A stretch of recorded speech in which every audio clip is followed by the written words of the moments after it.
Hello, this is Barbara from Vienna, Austria, and today I wanted to casually work in my butterfly dance journal, which is a no-sew journal, meaning I did not sew in my signatures. And I wanted to include some more items that I had received in December that didn't fit in my December daily journal anymore because it was so full. So I thought it was fine to put them in my January journal. So these currently are from my lovely friend Bea in France. And she had included some lemon tea, which is great because I love anything lemon. And this note is so adorable. She says, I kept the turtle husband to each have a card in our journal. And so this is the wife turtle and she has the husband turtle.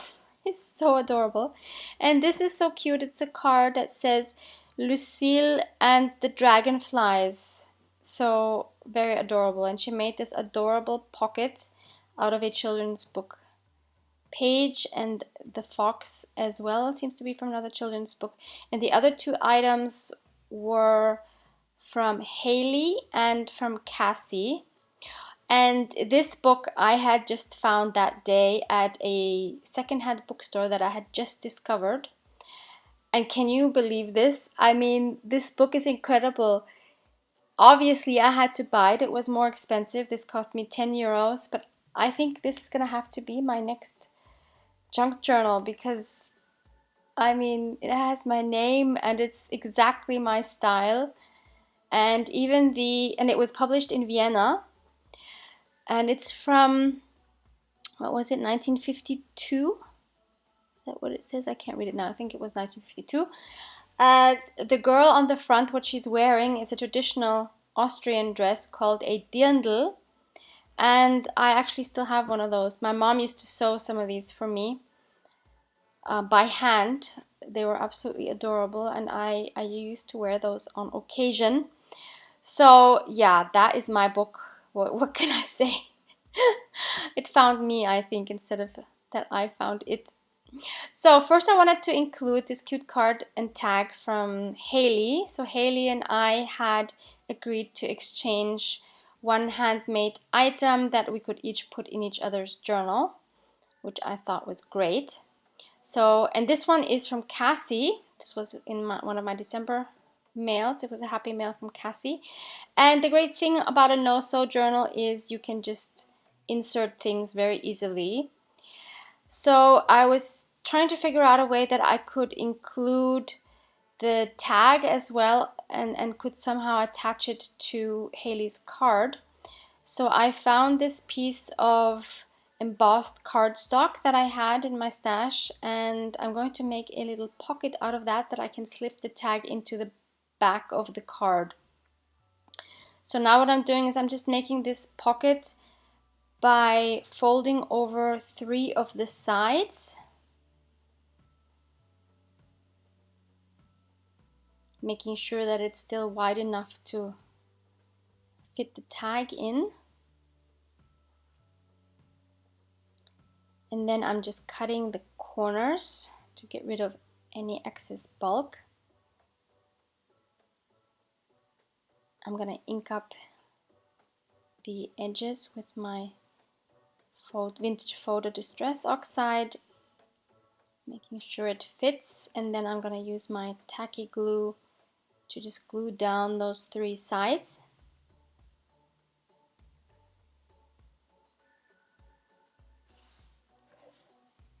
Just smudging it a bit with my finger so that the glue doesn't squish out all over.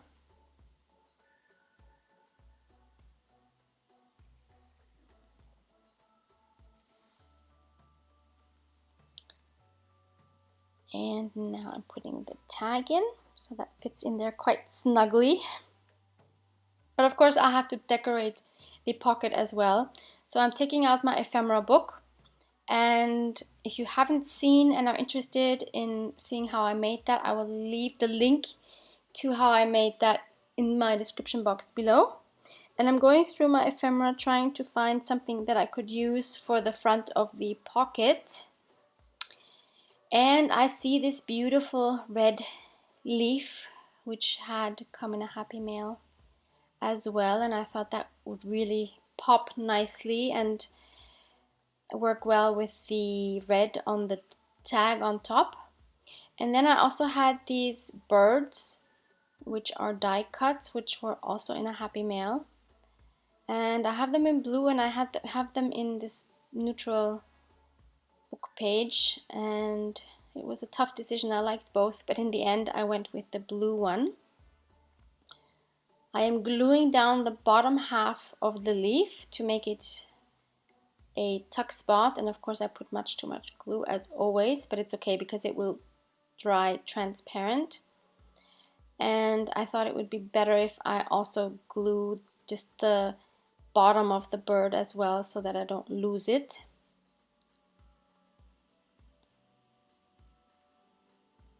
Yeah, that's my decoration. That's my first page, so to say. Very simple, very easy. Next, actually it's the second one because I already included the letter from Cassie.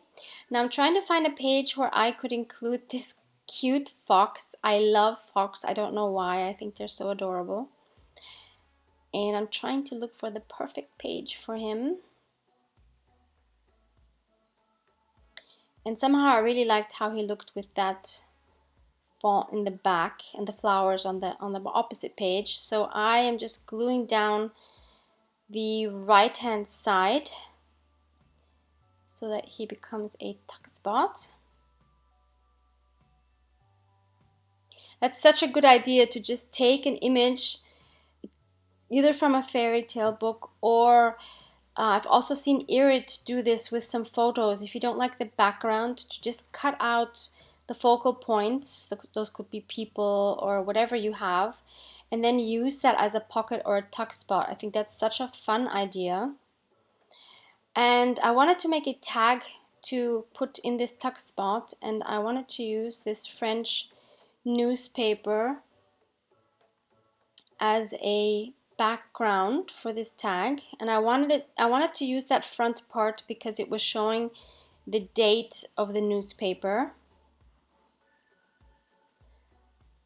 So I just cut it out to fit the size that I wanted to have the tag in. Now I'm just cutting off the excess, rounding the corners with my 4mm corner rounder. I will link that down below. This is from AliExpress.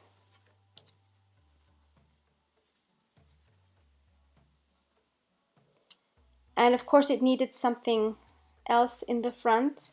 So I remembered I had some tags already pre-cut out from some of my children's books. So I thought maybe one of those would work to just put in front of this other tag. And there was this one which seemed absolutely perfect because the colors just worked perfectly together, like they were made for each other. So I thought I could just include that in front and have kind of like a double tag like that. So of course I'm inking that up as well, and then I'm taking my hole punch and punching a hole on that second tag to match the first one, or the top one. And then I wanted to show you here the hole reinforcements I bought. So these I got locally, which is why I cannot link them, but I've been getting some comments about where to buy these kind of hole reinforcements because these are matte, and if you want to put ink on them, and I will show you how I do it in a moment because I've had so many questions about this, then you need matte ones. So I'm just taking my applicator and I'm just putting my vintage photo on it. You can do it with any ink you have, but they just turn out so gorgeous, and I think they add such a nice touch to any tag. So yeah, so you need matte hole reinforcements. That is very important, and I know it's a trial and error thing because if you order them online you don't know if they're matte or not because it usually won't say, and also in a store if they're packed in cellophane you won't see if they're matte or not. So I was lucky with these. I just got them in a regular stationery store. So what I'm doing now is I already pre-selected a few bits of fabric that I thought might work. for me to cut a ribbon out of and then just tie the two tags together.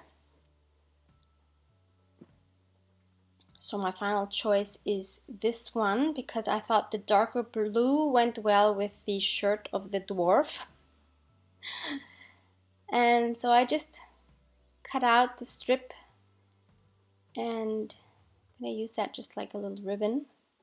And since it was kind of short, there really wasn't much flexibility in what I could do, so I just made one knot and that's it. And I can still lift the top tag to show the year of the newspaper, which was 1941. So that is the second page. Next, I of course wanted to add this adorable little pocket from Bea.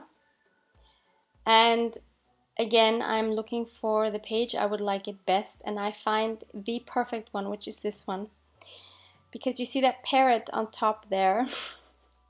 You'll see it in a close-up. It is just made for each other.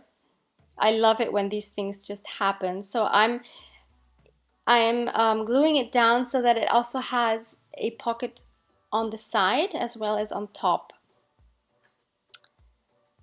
So there you see how this little woman dwarf is looking up at the parrot, kind of scared, and he's looking down at her. So I just thought that's so perfect. So I'm just gonna stick this cute dragonfly card on top, and I wanted to include Bea's note. So I am just tearing that down a little bit. I'm gonna add Bea's name on the bottom, so in a few years I will still know this is from Bea. And I just use my glue stick to glue that on the back of the card, and so I have the wife turtle in there. And then Bea also sent me this beautiful stamp, which I'm going to hoard. I'm not using it yet. And finally, for the last page, I wanted to use this postcard that I got from the flea market. If you've missed my flea market vlog and are interested, I will link that down below as well. Look at this postcard. It is so amazing. It's a vintage postcard, and I love that little window. So I wanted to take that idea and use that for my junk journal. So this is a vintage children's book that I had found a while ago, I think at one of our flea markets, and this was the page I wanted to use. Aren't these mushroom houses adorable? Wow, I'm so in love with these. And there was another image I wanted to use for the flip out that I'm gonna make, which is this one here with the school. And I will show you what I'm gonna do. So I didn't want to use the original book pages, so I just made copies, and the copies are I think a little bit smaller than the original.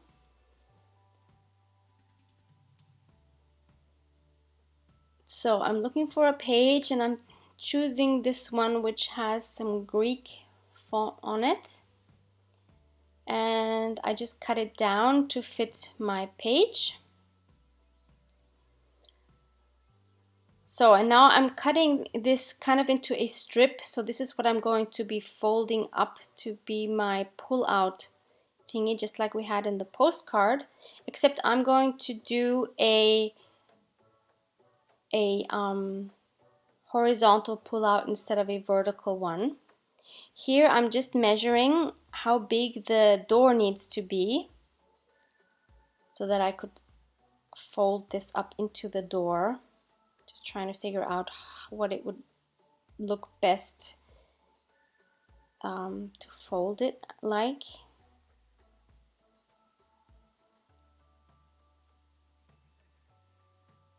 Okay, so now that I know how big the door needs to be, I am just connecting those lines.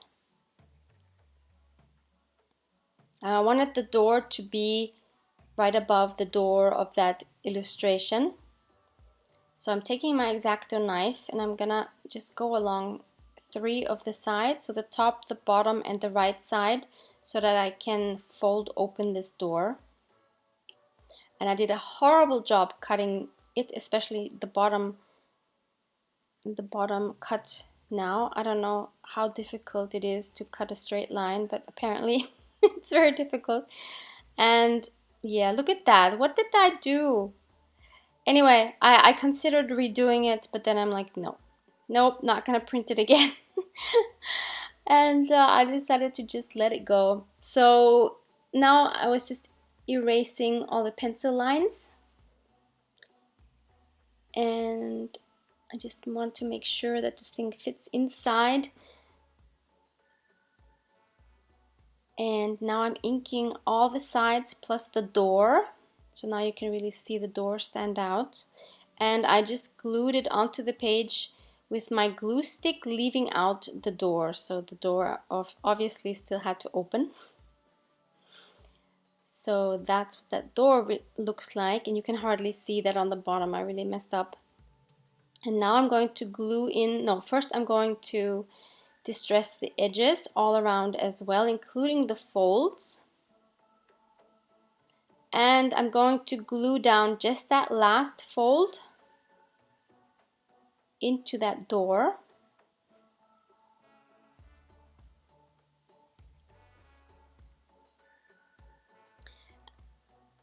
And I wanted the door to, so yeah, so there you see how the flip out thing works. So you can see the little children learning in school. But I wanted the door to close. So I was thinking, what can I add as a closure? So I cut out some of this extra book page that was left over, and I put it onto a cardstock, and now I'm cutting it out with this circle punch, and it just fits. It was like a millimeter only left. And I wanted to use this yellow because that way you wouldn't see it as much if it had the same color as most of the rest of the page. And I wanted to attach it with a tiny little brad, so I'm making a hole through it with my awl, and I'm gonna make a hole through the page so that I can turn it to be a closure, so I can open and close the door. So I'm just putting the hole through there, and I have this mini brad, which was, I think, a part of another Happy Mail, because I don't know where to get brads like this. Now I'm just gonna put it right through the page, through to the other side. I'm sure I'm gonna cover this anyway with something. So now I can open and close the door. Next, I wanted to also have something, some sort of a handle. Although the postcard didn't have anything, I kind of felt like the flip out thing needed a sort of handle. So I'm again using another scrap from the children's book page, and I'm again gluing that onto the cardstock. And I'm going to cut out this wooden looking piece, which is going to serve as my handle. So I'm folding that in half, and then I'm going to add some glue. And then I'm going to glue that around my flip out thing. And now that is something that I can grab and pull out this image better. I think this is so cute. Lastly, I wanted to stamp some words there as well. So I'm taking my clickable alphabet stamps, which I have bought from Michaels in the States. I have linked them in my Amazon affiliate links if you cannot find them locally. And I wanted to stamp the words "learn something new every day," because I think even when we're out of school, there's so much to learn. I think we learn all our lives, and I think that's great. I'm always happy when I learn something new. So that is something I wanted to express with this page. And also kind of as a reminder that learning is a privilege, and going to school is a privilege that unfortunately not everybody has. So we need to be grateful for the chance we have to learn things. So now, after inking everything up and tearing it with my tearing ruler first, which I will also have a new link down below, I'm trying to find the right placement. And here I've already glued everything down. So that is the final page with our little flip out. Love how this interactive page turned out. Love the inspiration from the flea market postcard, and I would like to encourage you to try something like this in your own journal because it's so much fun. So thank you so much for watching. Hope you enjoyed it. Hope you try some of these on your own pages, and see you back next time. Bye.